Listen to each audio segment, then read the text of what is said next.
História da literatura. Periodização. Antes de entrarmos na questão dos períodos literários, também conhecidos como estilos de época ou ainda escolas literárias, vamos esclarecer duas questões fundamentais para entendermos as variações de tais estilos. 1. Estilo individual e estilo de época. 2. Tradição apolínea e tradição dionisíaca. O ser humano indiscutivelmente sofre influências do meio, da localidade onde vive e dos momentos históricos, político, social, religioso. Portanto, viver é uma interação dinâmica entre o ser humano e o mundo que o rodeia. Interpretar esse mundo é um ato de leitura de cada ser, que a realiza conforme o seu modo individual de ver as coisas. Cada ser humano recebe o mundo externo de acordo com sua herança cultural e de acordo também com a postura pessoal frente ao contexto social. No que se refere à arte, a escolha dos elementos da realidade faz parte do processo de criação de todo e qualquer artista, escultor, pintor, escritor, músico, entre outros. Quando um artista escolhe o tema, o assunto, as técnicas dentre as variadas possibilidades de expressão que pode empregar na construção de sua obra, revela assim o que chamamos de estilo individual. Por outro lado, por ser influenciado pela época no qual vive e pelo espaço por onde circula, sua obra forçosamente conterá elementos pertinentes ao momento em que vive. Refletirá os costumes, os gostos, os valores morais, religiosos, as tendências políticas e as questões sociais.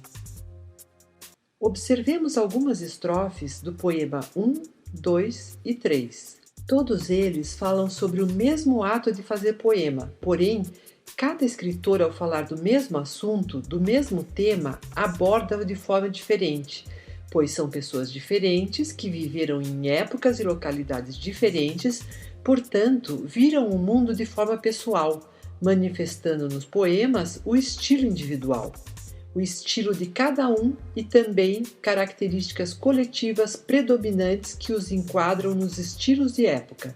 O texto de Fernando Pessoa prioriza o eu poético e a emoção no ato da produção de um texto.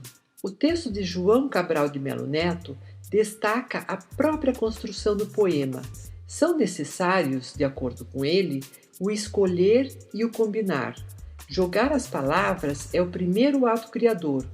O segundo é descartar as desnecessárias, as ocas e as vazias.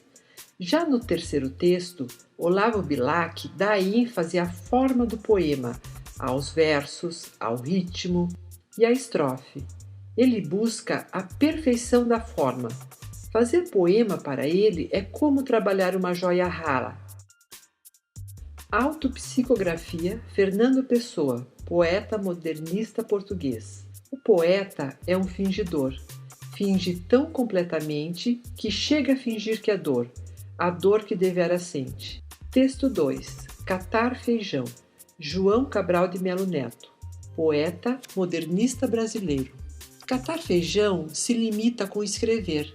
Joga-se os grãos na água do alquidar e as palavras na folha de papel. E depois joga-se fora o que boiar. Certo, toda palavra boiará no papel. Água congelada, por chumbo seu verbo, pois para catar esse feijão, soprar nele e jogar fora o leve e oco, palha eco. Texto 3. Profissão de fé. Olavo Bilac, poeta brasileiro parnasiano.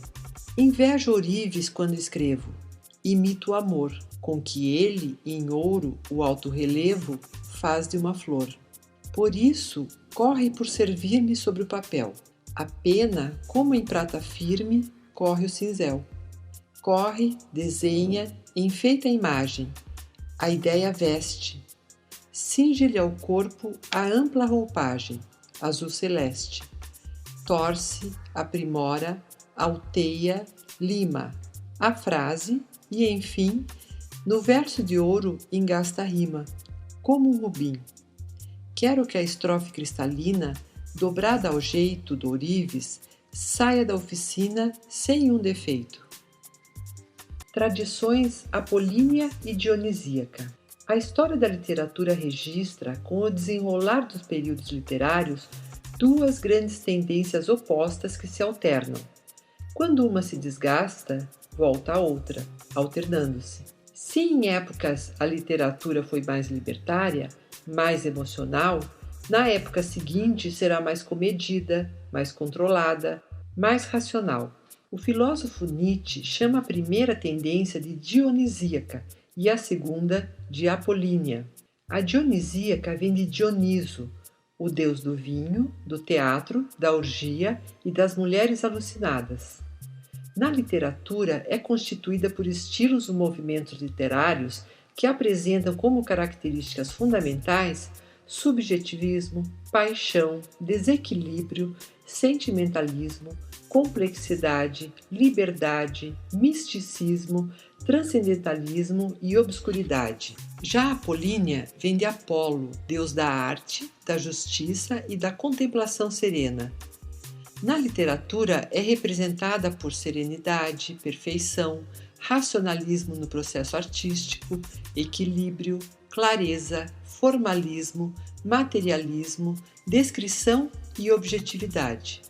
Vejamos uma estrofe no texto 1 do poema A Minha Musa, de Gonçalves Dias, poeta brasileiro do romantismo, que pode ser tomado como exemplo da tendência dionisíaca, e no texto 2, uma estrofe de um dos sonetos de Camões, poeta português, percebemos um exemplo de tendência apolínea. Podemos com facilidade perceber as características já citadas em ambos os textos. Texto 1. Então corre o meu pranto muito e muito, sobre as úmidas cordas de minha harpa, que não ressoam. Não choro os mortos, não, choro os meus dias, tão sentidos, tão longos, tão amargos. Veja agora o segundo texto. Mudam-se os tempos, mudam-se as vontades, muda-se o ser, muda-se a confiança. Todo mundo é composto de mudanças, tomando sempre novas qualidades. Já entendi.